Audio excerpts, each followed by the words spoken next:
Deu na mídia esta semana que um homem foi expulso de um restaurante em São Paulo por ter comido 14 pratos cheios de comida em um rodízio.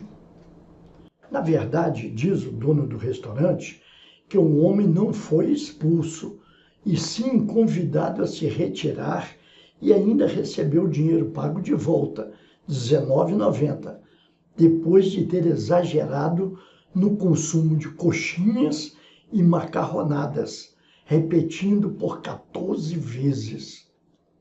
Parece um absurdo que alguém consiga comer tanto de uma só vez, mas isso é possível, viu? Basta ter um estômago de elefante.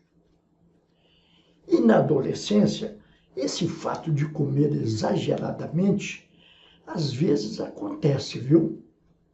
Eu me lembro de um fato parecido com este no restaurante em São Paulo, quando lá em 1961, quanto tempo faz, hein?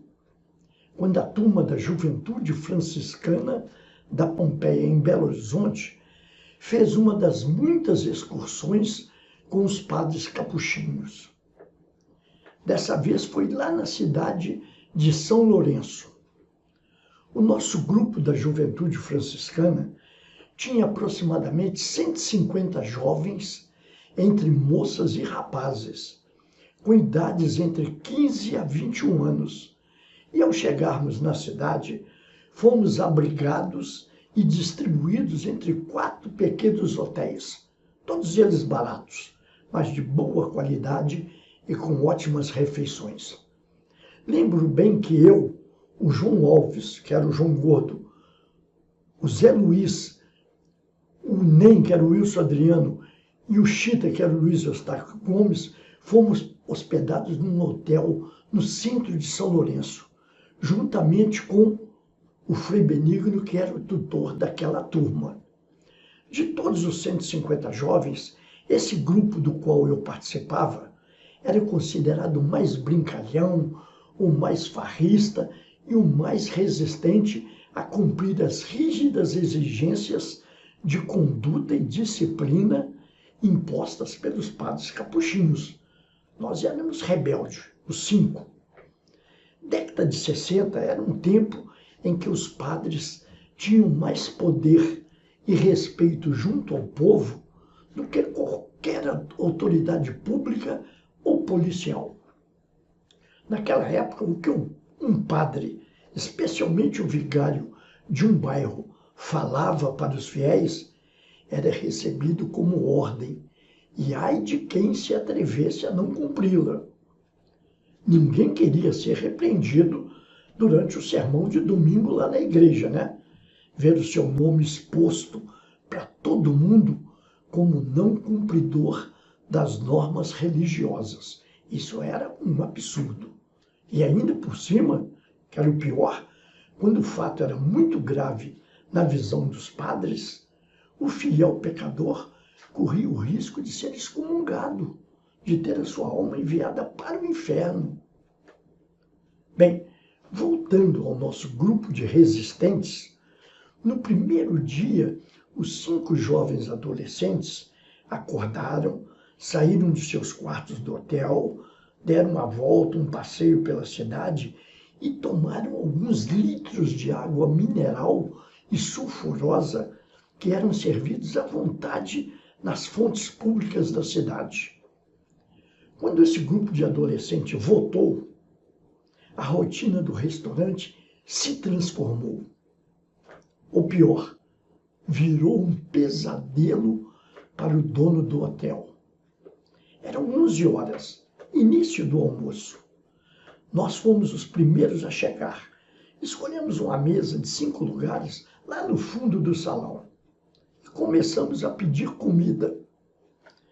A refeição era à la carte, essa que é servida nas mesas pelos garçons. Era arroz, feijão, linguiça e farofa. Me lembro muito bem, uma comida simples, mas muito saborosa. A gente podia comer à vontade. Era só chamar o garçom e ele gentilmente colocava mais bandejas com comida na nossa mesa. E nós fomos pedindo comida seguidamente. Ó garçom! Empilhando as bandejas vazias no chão, do lado da mesa. Chegava uma bandeja de arroz, outra de feijão, outra de farofa, outra com linguiça, e a gente punha tudo no prato e botava a bandeja debaixo. A gente esvaziava as bandejas num segundo, colocava elas no chão, empilhadas, e já chamava o garçom. E o garçom não parava de nos atender. E nós, com uma fome danada, adolescentes que éramos, nós comíamos tudo com um apetite de leão. E a comilança nossa foi se transformando em exagero. O tempo passando, 2 horas depois, nós comendo sem parar mais de 50 bandejas de alumínio vazias no chão. O prato que a gente usava para comer, este a gente não trocava, porque a gente tinha medo do garçom não trazer ele de volta, né? E o coitado do dono do pequeno hotel, encostado na parede, olhando para nós com olhos arregalados, assustado com o que ele estava vendo e com o prejuízo que a gente dava para ele. Desesperado, sem querer desagradar a nós, fregueses adolescentes e comilhões, e nem querer desagradar aos padres capuchinhos, o proprietário criou coragem e foi à mesa em que estava o Frei Benigno. Chegou lá, cochichou no ouvido dele e pediu encarecidamente que nós fôssemos transferidos para outro hotel. Ele até devolvia a nossa diária, porque do jeito que nós comíamos, por mais 2 dias seguidos, o hotel dele ia falir. Olha, fomos repreendidos duramente pelo padre Capuchinho. Tentamos justificar que o responsável por aquela fome danada, aquela comilança, tinha sido a danada da água mineral geladinha e servida à vontade nas fontes da cidade de São Lourenço. Olha, nós não mentimos, porque naquela época mentira era pecado mortal. Mas, na verdade, o consumo excessivo da água mineral é que fez nosso apetite aumentar absurdamente.